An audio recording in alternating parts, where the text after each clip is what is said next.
Guys ये देखो पापा के साथ मस्त हो रखे हैं। हम सब जा रहे हैं शॉपिंग के लिए। आजो आजो। इसकी आंखें ऐसी चढ़ी हुई थी बिल्कुल।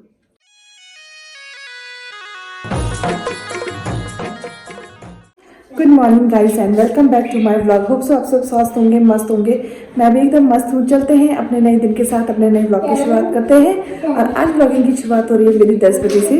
ब्रेकफास्ट वगैरह भी कर लिया है और माधव तो मेरे साथ ही यहाँ पे खेल रहा है, बाहर जाने की कोशिश कर रहा है, पर बाहर अभी इतनी धूप नहीं आई है, हवा चल रही है तो मैंने इसको अंदर बंद रखा हुआ। और मम्मी और माधव के पापा जा रखे हैं बाजार में सामान लेने और प्रीति अंदर है, जानू को सुला रही है क्योंकि आज वो सुबह से रोने में लगी हुई है तो वो उसको सुला रही है। शायद उसकी तबीयत भी ख़राब हो रही है, उसको जुकाम लग रहा है और तो वो सो रही है। ये हल्ला कर रहा है, वो उस हल्ला की वजह से वो सो ही नहीं पा रही है। बाहर में थोड़ा भी हल्ला हो रहा है ना तो उठ रही है। ध्यान हल्ला मत करो, ठीक है।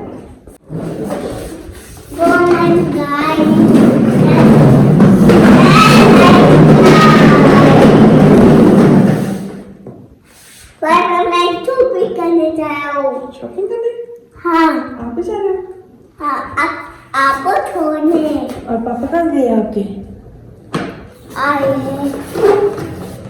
अरे पापा आ रहे हैं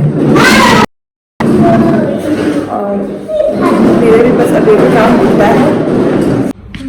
गाइस ये देखो पापा के साथ मस्त हो रखे हैं। ये देखो आज तो मम्मी बेटा बड़ों को प्रणाम, छोटों को बहुत सारा प्यार आशीर्वाद और खुश होंगे, सुखी होंगे और अपना ध्यान रखो, बड़ों का ध्यान रखो, बच्चों का ध्यान रखो। और क्या क्या हो रहा है अब? कल तो बहू जा रही मेरी, बस आज आखिरी दिन है आपके साथ ब्लॉग बनाने का और आज से लोग बहुत याद आएंगे। मेरा बहुत सारा प्यार आशीर्वाद, बड़ों को प्रणाम, ख्याल अपना भी रखिए, बड़ों का भी रखिए, छोटों का भी रखिए। Okay bye. कैसा लग रहा है? आज तो बेटा भी आ रखा। बेटा आ रखा पर पोते के जाने का थोड़ा सा गम है, दुखी। चल और ये रही प्रीति मैडम। प्रीति आप भी कुछ अपना दर्द बयान करें, आपको कैसे लग रहा है हमारी जाने की खुशी में? आपके चेहरे में जो खुशी है कैसे लगेगा आपको? उसके बाद जाने के बाद पता चलेगा ना, खुशी होती है कि कम होता है। अभी तो यकीन नहीं हो रहा है। अभी तो ये लग रहा है कि अब पता कल तक ऐसे मतलब कैंसिल हो रहा है। सो गाइस कल जाना है तो मैं तो सुबह से पैकिंग वगैरह करने में लगी हुई थी। ये लोग बाजार से आए तब तक तो मैं ऊपर चली गई थी सोने, पैकिंग वगैरह करके। अभी भी काफ़ी पैकिंग रहती है तो आज लास्ट डे भी है तो देखते हैं। अभी तक तो पता नहीं चल रहा है कि कल जाना भी है। तो कल सुबह जब गाड़ी घर के आगे खड़ी हो जाएगी ना तो लगे हाँ यार सच में जा रहे हैं आज। तो कल से अकेले अकेले रहना पड़ेगा। इतने 5-6 महीने हो गए थे फैमिली के साथ रहते हुए, मतलब पता ही नहीं लगा टाइम का कब निकल गया टाइम। 5-6 महीने तो बहुत होते हैं पर पता ही नहीं चला। और कल से तो ऐसा एक एक दिन गिनने को होगा, कब सर्दी आएगी कब मैं वापस आऊँगी। और ये माधव देखो। सो गाइस अब मैं और माधव हम सब जा रहे हैं शॉपिंग के लिए। आजो आजो। हो गए क्या? तैयार हो गए, बस हम निकलते हैं। हाय माधव, चलो।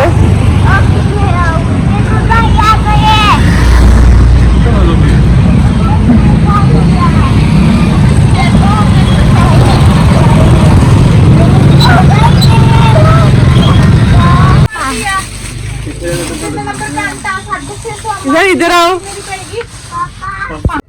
हेलो गाइज, आज मैं आपको एक सच्ची घटना और मतलब मेरे मायके के थे, हम तो ब्राह्मण हैं वो राजपूत थे, उनकी मैं भाई बोलती थी। आज ये लास्ट स्टोरी होगी क्योंकि कल तो मैं जा रही हूँ तो आज सबके लिए लास्ट स्टोरी होगी और मिलते रहेंगे, वीडियो कॉल में मिलते रहेंगे। बट आज मम्मी की लास्ट और वो 2 बहनें थी, 1 भाई था। और जो पिताजी मम्मी पापा थे उनके बहुत अच्छे थे भाई, मैं भाभी और भाई बोलती थी, तो बहुत अच्छे थे। जहाँ भी रहे हम किराए पे साथ ही साथ रहे हम। तो वो जॉब सरकारी जॉब थी उनकी, और बहुत करीबी थे, मानते थे मेरे मायके की, जैसे वो मेरे को जैसे लड़की मानते हैं वैसे ही मानते थे। तो एक दफे क्या हुआ कि बड़ी लड़की ने तो 12वीं पास कर ली थी, छोटी ने 10वीं पास की थी।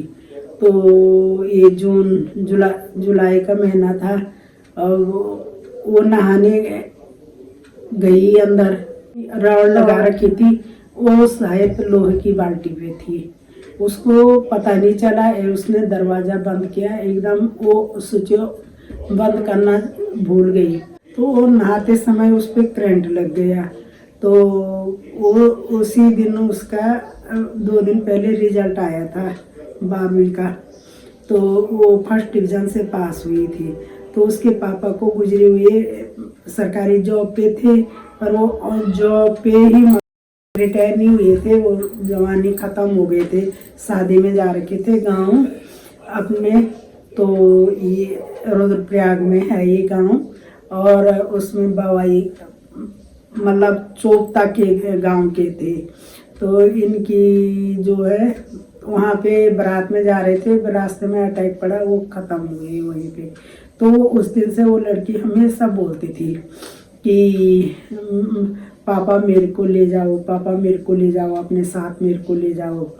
नाम मैं दूसरा चेंज करके बोलती हूँ, तो उसका नाम गुड़िया बोलती हूँ, क्यों उसका नाम नहीं लेती हूँ। तो वो ख़त्म हो गई। जब उसकी 2 घंटा 2.5 घंटा हो गए तो वो बाहर नहीं निकली, तो उसकी माँ दरवाज़ा खटखटाने लगी कि क्या हो गया, तू यहीं पे है, वो बाहर नहीं आ रही, मैंने भी नहाना है। तो जब उसने दरवाज़ा नहीं खोला तो उसकी माँ ने दरवाज़ा बजाया तो कोई आवाज़ नहीं आई। तो जब उसने दरवाज़ा तोड़ा तो देखा वहाँ वो ख़त्म हो चुकी थी। तो भाभी हमसे थोड़ा दूर चले गए थे, तब वो पहले हम आमने सामने रहते थे। तो भाभी एकदम मेरे पास किसी को भेजा कि उसको बुला के लाओ। तुरंत ये भी और मैं भी वहाँ चले गए बच्चों को छोड़ के। हमने सोचा कि क्या हो गया, भाई भी नहीं है। तो तब तक वहाँ पे सारा मोहल्ला इकट्ठा हो रखा था, तो देखा तो वो ख़त्म। वो बहुत हर टाइम बोलती थी बुआ जी बुआ जी। तो कह रही, अड़ोसी पड़ोसी कहने लगे, ये जब से इसके पापा गए वो यही बोलती थी कि पापा मेरे को अपने साथ ले जाओ। तो वो ख़त्म हुई, उसका सब कुछ किया उन्होंने, पर वो मकान मालिक बीच ही रहते थे उस मकान पे। कहते वो मकान मालिक बोलते थे, वो रात में आती है, हमारा बक्सा बजाती है कि आंटी आंटी मम्मी सो रखी है। कभी वो छत पे अगर थोड़ी सी अंधेरा हो गया, कपड़े लेने चले गए मकान मालिक, तो वहाँ दीवार से आवाज़ आती थी कि ऐसा लगता था कोई बैठा हुआ है, वो बैठी हुई है कि आंटी हमारे कपड़े मत ले जाना है अपने साथ, हमारे कपड़े छोड़ देना, हमारे कपड़े। उन्होंने बहुत बोला उनको कि भाभी लोगों को कि ये हमको परेशान कर रही है, कुछ करो इसका। उसके बाद ना भाभी लोगों ने मकान चेंज कर लिया। अब फिर हमारे सामने आ गए। जब हमारे सामने आ गए तो जैसे वहीं पर मेरे जेठ का लड़के का कमरा भी था, कहाँ पे, जहाँ पे वो गुजरी थी। तो मेरे बेटे बच्चे छोटे होते थे, वो भाई के साथ चले गए, बड़ा बेटा मेरा। तो जब वहाँ से आया तो वहाँ से ये ना आते ही बस इसकी आंखें ऐसी चढ़ी हुई थी बिल्कुल, और ये जैसे एकदम झांक सा इसके मुंह से आ रहा था, और ऐसा हो रखा था ये लकड़ी जैसे बिल्कुल। तो उससे पहले मैं बोलना भूल गई, उससे पहले वो रोज वहाँ से जहाँ गुजरी थी वहाँ से, जहाँ अब मम्मी पापा लोगों ने, उसके मम्मी ने कमरा लिया था, वहाँ इस चौबारे पे हम रहते थे, उस चौबारे के सामने वो रहते, वहाँ तक वो रोती आती थी, मम्मी मम्मी मम्मी।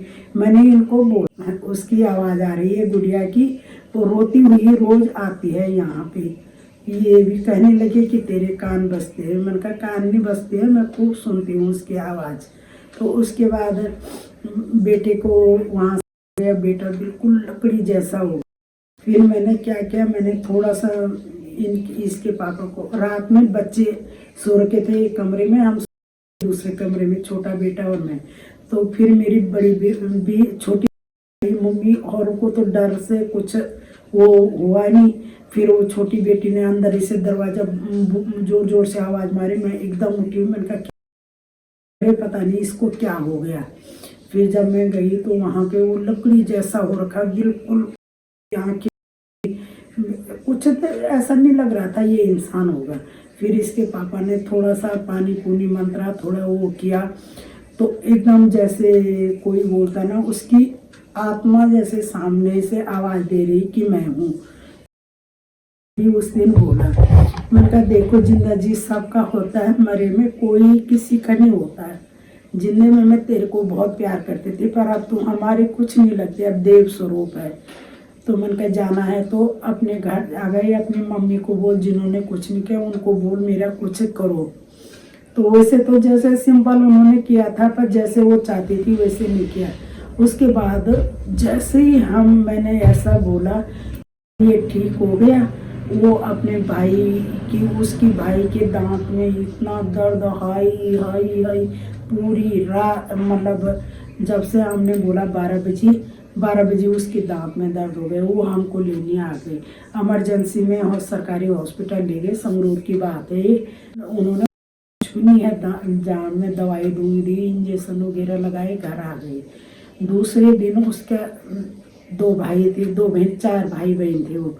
तो दूसरे दिन क्या हुआ, बड़ा भाई उसका ट्यूशन जा रहा था। तो ट्यूशन जाते हुए क्या हुआ कि आगे का टायर साइकिल का अलग हो गया, पीछे का टायर अलग हो गया। वो जीप के नीचे आते आते बच गया। फिर घर आया तो उसकी माँ ने बोला कि तुम्हारी जो लड़की ख़त्म हो रखी है गुड़िया, वो औरों को भी परेशान कर रही है और तुमको भी परेशान कर रही है। देखने में भी वो ऐसी लगती थी कि जैसे देवी का स्वरूप हो। बहुत बहुत प्यारी थी, बहुत शरीफ थी। तो भाभी उस टाइम से तो रोते ही थे जब मिलते थे, पर उसके बाद वो बड़ी बहन जॉब लग गई उनकी, वो दूसरे शहर चंडीगढ़ चले गए। चंडीगढ़ में अब सारे भाई बहन सब खुश हैं, ठीक है। बड़ी बहन के भी बच्चे हो गए, छोटे भाई के भी, बड़े भाई के भी बच्चे हैं। फिर भी एक दफ़े बहुत साल पहले मेरे को मिली थी, देहरादून आए थे हमारे घर, तो उस टाइम मिले थे। तो उस टाइम भी वही याद कर रहे थे कि हम कभी कितने खुश होते थे। जब से तेरे भाई गए तब से कुछ भी अच्छा नहीं लगता। तो दिवाली के दिन मेरे को एक छोटा का देखी गई, अरे ये मेरी निशानी है, मैं तेरे से पैसे लेके जाता हूँ, मैंने इस जन्म तो हुआ, पूर्व जन्म भी देना है, इसलिए तू इसको रख। उस टाइम से वो अभी सिक्का मेरे पास है, पर याद तो बहुत खराब होती है। जिंदगी में कई चीज़ें ऐसी होती हैं जो न दिखाई जाती है, न को दिखा सकते हैं कि परेशान हैं। यहीं पे मेरी स्टोरी खत्म है। आगे अब भगवान चाहे कब मिलते हैं। जय सिया राम, खुश रहना, सुखी रहना और सबका ध्यान रखना, अपना भी ध्यान। और हम जल्दी मिलेंगे और मेरी बहू को सपोर्ट करते रहना। शिमला आएगी तो शिमला में मिलेंगे। मम्मी को बुला, आप लोगों की भी मेरे को बहुत याद आएगी। बाय, फिर मिलते हैं नए व्लॉग में।